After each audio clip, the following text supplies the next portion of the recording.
everyone, we're talking about music today, and I'm going to go over kind of the three types of ways you can score or get music for your films.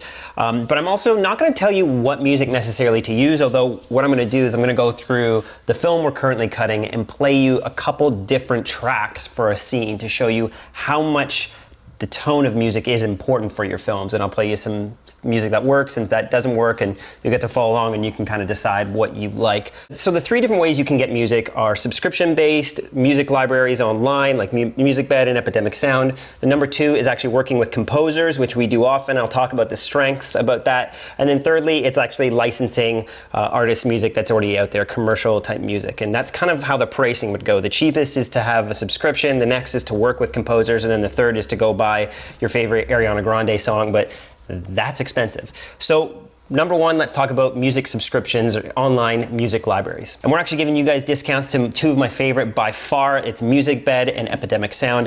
Those are the only two music services that I have subscriptions to. I love MusicBed for all the cinematic music it has. I scored a lot of my films with that. Rescate was almost entirely MusicBed. And recently, over the past year, I've discovered Epidemic Sound, and I really like their library as well. It's growing and it's getting better all the time. I used to think it wasn't great, but now that I've gotten into it, they have like tens of thousands of songs, and there's actually some really great stuff. What's cool with Epidemic Sound is they have a whole drone catalog, not of drone footage, but actual drones in music, and you can get the stems for this. But I talk about all the power of Epidemic Sound in our sound design episode, so go watch that.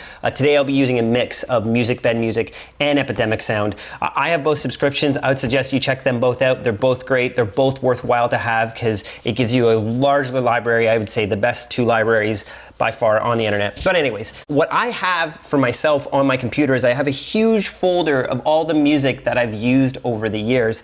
And that's kind of how I get inspired for my films. I put on my headphones before I ever get to writing, and I begin just imagining the most cinematic, crazy scenes for my film. Once I meet my person, if I've done a pre-interview with them or I have some pictures of who they are online, I just begin imagining the scenes I want. And this is how I come up with my scripts. And then sometimes what I'll do is I'll just write those scenes down on a sticky note, and I begin placing them on the wall to create the film. You don't have to be a good writer in order to come up with a story structure.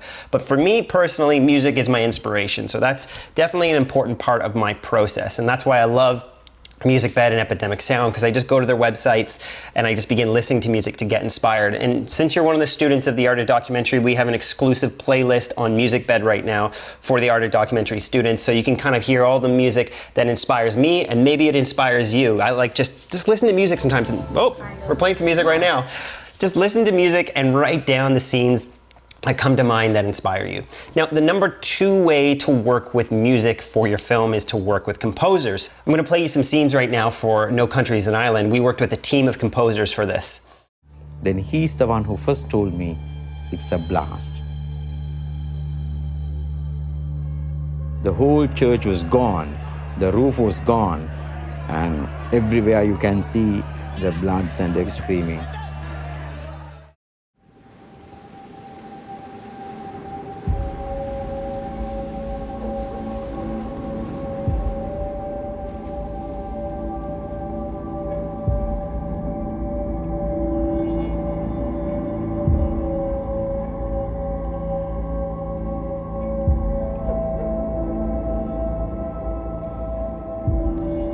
Sri Lanka.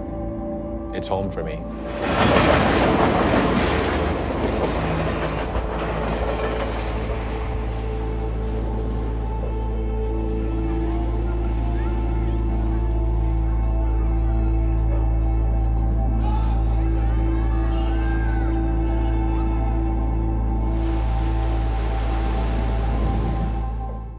Why I really like working with composers is I'll work with temp music initially, but then we get them to begin scoring our films to exactly what you're seeing on camera. So the exact moment something happens, they can score it to that. For the last scene of the film, we were having a real difficult time finding the right tone of music online. There was some really great music online that we had found on some of the websites, but it wasn't perfect. So working with the composers, we were able to work with them on like 4 or 5 different iterations of this final song. And I'll play you a quick clip here from that.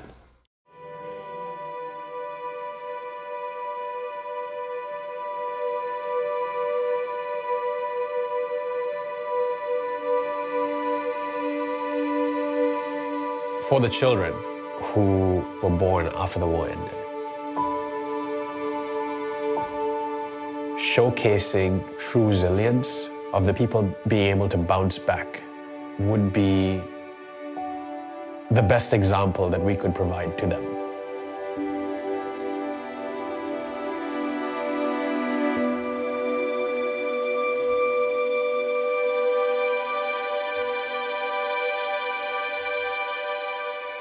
This music still gives me shivers when I watch that scene. Igor and Jeff, our two music composers on this, did amazing. If you want their contact, reach out to info@markbone.com. They're really amazing guys. Why that's kind of the main advantage. It's more expensive working with composers, absolutely. In some cases, depending on whose music you're trying to license to. But the nice thing with them is that they can dial in the music exactly to what we want, which totally elevates your film. It completely changes the game when you actually have the music working to your images rather than trying to make your images work to the music, trying to change that around. Now that's one advantage of Epidemic Sound, that you can work with the stems, so you can break the music down into the individual characteristics of the song, the percussion, the melody, all that, and kind of move them around a bit, but you're still limited. But with composers, they can do anything that you want. Michael, my creative partner, who you've been seeing on the course here, he uses composers for all his films, Transcend, Transformer. You can see this scene here. Maybe drop her down to 150s. Probably take those for a ride. Fucking 150s. Alright. Let's go. Come on, let's go. Let's go. Good. Come on. Push, push. Watch out. Come on, Drew, let's go. Easy way for you, buddy. Let's go. Come on, Drew, let's go. Let's go, Drew. Let's get after this shit. Come on. Wait, Drew, let's go. Come on, sit nice and tight. Don't be a pussy. Get up, up, up. Easy. Let's go. You're in. Good job. He loves working with composers, and it really comes through in his film because it feels like the music is working to the images. Now the last category, and I really haven't done this much, is actually licensing pre-made music by artists who work in the industry as just artists. So, you know, pick your favorite pop song. Now commercials will use this because it's recognizable and it elevates the production value of your film because suddenly you feel connected to that artist. But it's very, very expensive. Like, you know, we're talking for some commercials, the artists are getting paid hundreds of thousands of dollars, if not more. So that's a really expensive route, but that's the great thing about companies like MusicBed, who are working with really talented artists to be able to license their music affordably. And we're also giving you guys, if you need to use a one-time song purchase for a commercial, we're giving 20% off that as part of our discount code. Go check your emails. Now, enough about all that. Let's actually watch some music here.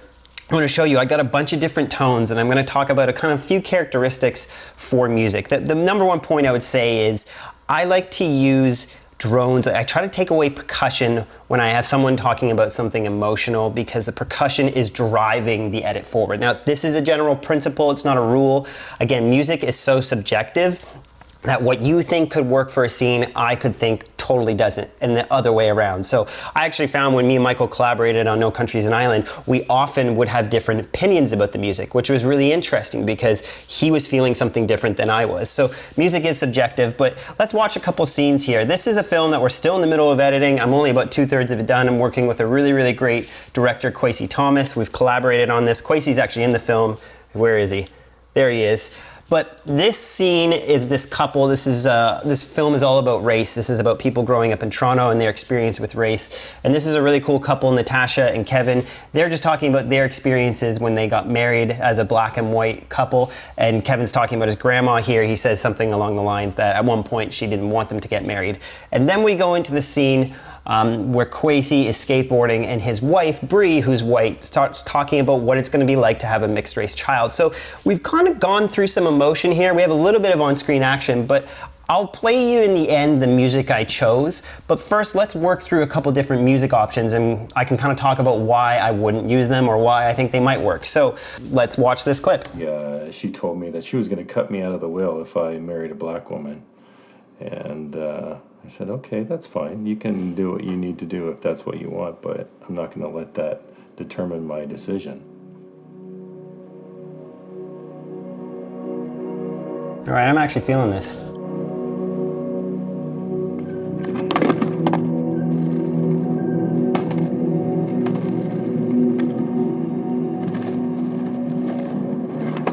It's as likely to have a lighter skinned child as it is like a little bit of a darker skinned child. So then in that same exact thought, when I'm thinking, okay, so if we have a son who's dark. So there's a bit of a dip in the music here. I'd probably have to cut that up if I were actually editing here. Just get rid of that dip. This would be the poor, quick way of doing it. But yeah, that was working. That was just kind of a soft drone. The images were kind of holding our attention. But let's try some other music here. Let's see what happens.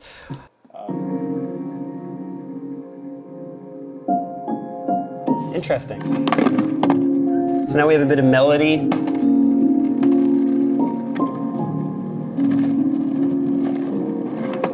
It's as likely to have a lighter skinned child as it is like a little bit of a darker skinned child. So then in that same exact thought, when I'm thinking, okay, so if we have a son who's dark, here's what I'm going to teach him. I'm thinking, okay, so if we have a son who's white or lighter. That could work. Yeah, how are we going to talk to him about race and his identity? And we likely won't have to have the same conversations about like, don't wear your hood up. So that's interesting. That piano could actually work. I don't know about you. Maybe you can comment below if you liked that. The piano, why I would even consider using that in the film is we've had a lot of music throughout it that's droney, kind of brooding type of music. And with your edits, with your music, with the type of scenes and the type of shots, variety is the spice of life. It's a cliche thing to say, but variety in your edit really does help. So having a bit of that piano, you know, it's kind of working for me. It's really interesting just watching the same scene with different music. Let's watch one more track here. Let's see what happens with this one. Already I'm not feeling this. It's a cool track, but I think it's just too angry after that last scene. It's as likely to have a lighter skinned child as it is like a little bit of a darker skinned child. So then in that same exact thought, when I'm thinking, okay, so if we have a son who's dark, here's what I'm going to teach him. I'm thinking, okay, so if we have a son who's white or lighter. Yeah, you see, this music has a bit of jazz to it. I don't know, it's not working for me. Maybe if there was no talking, if we got rid of what Brie was saying here, Kwesi's wife.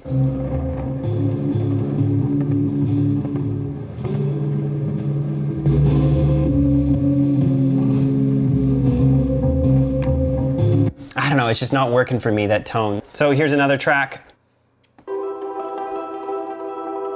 Okay, this is a vibe. Let's see where this goes.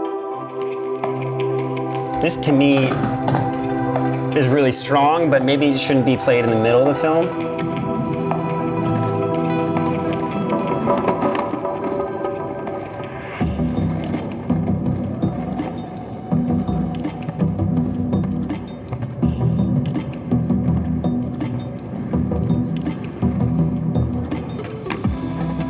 So we have some percussion in there. It was good for a minute there, but the percussion is kind of taking us on a different road. I muted Brie's audio there. We can watch that with her talking. Darker skinned child as it is like a little bit of a darker skinned child. Yeah, like, you know, there's audio in the background. Thought when I'm thinking, okay, so People singing. Who's dark, here's what I'm going to teach him. I don't know. It's not working for me. And here's one last track. Let's see what happens with this one.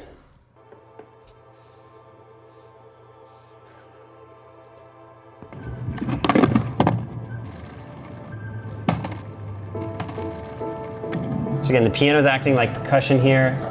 To me, this is telling that we're going somewhere. As likely to have a lighter skinned child as it is. It's almost like the ending music for the film, you know? So then in that same exact thought, when I'm thinking, There's energy to it, which here's what I'm going to teach him. I'm thinking, okay, so if we have a son I don't think works for our scene because we go to the still moment in the house here.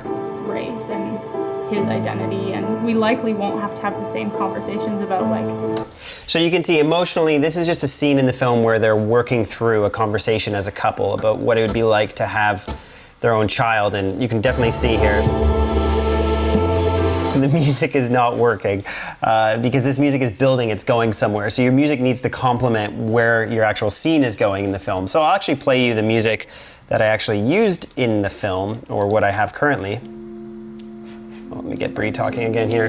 race and whatnot. And I still have so much to learn. Like, I still feel See, this is like an arpeggio or something. It's not real lost, quiet. just like Just a little bed here. It's almost like atmosphere in the room. scared, I guess. To me, it Scared, matches her tone. It's a bit somber. Like, help our children walk through this world with the way it is. So here's another scene in the film. This is when Kwesi here goes part of a protest. This is when we might want some energy. We're seeing some on-screen action. This is where percussion could take us somewhere because it feels like he's going somewhere in the scene. He's skateboarding, he's going across the city. This is where a track with a bit more energy could work.